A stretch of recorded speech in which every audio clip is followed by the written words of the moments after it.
Are you thinking of selling your tenanted property?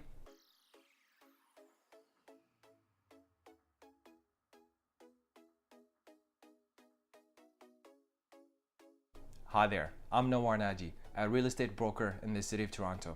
If this is your first time visiting my YouTube channel, make sure to click on subscribe and that bell button to get notified of my weekly videos. Selling a tenanted property can be tricky. Here are a few tips and things that can help you if you're thinking selling your investment property. Check the lease term.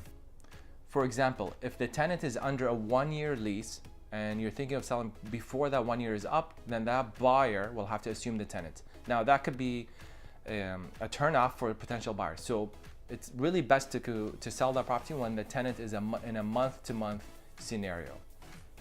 The second thing is communication. Sit down with the tenant and let them know that you're thinking of selling, figure out the best days and times for showings, give them heads up that they'll be getting 24-hour notice, ask them to keep the place tidy. And I find communication is really the best way to approach this thing, because letting the tenant know what's happening and being involved to a certain level will make things smoother when it comes to selling that specific property. Proper notice.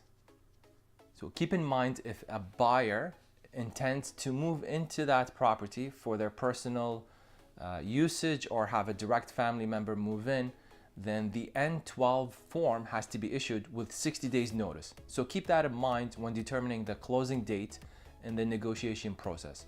Overall, it is a little bit more tricky selling a tenant property because you can't stage it properly.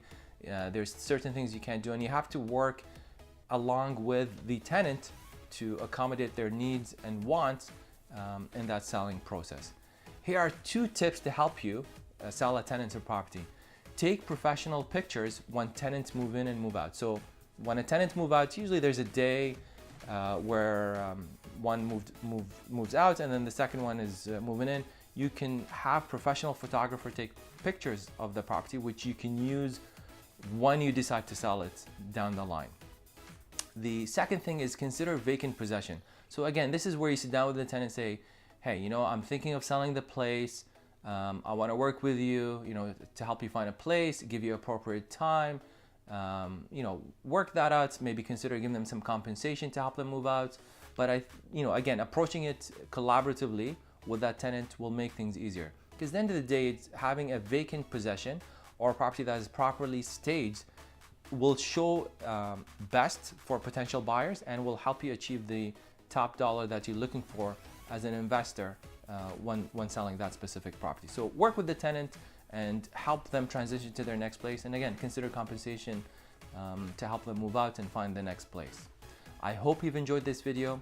Please make sure you like, comment, and subscribe. And until next time, happy investing.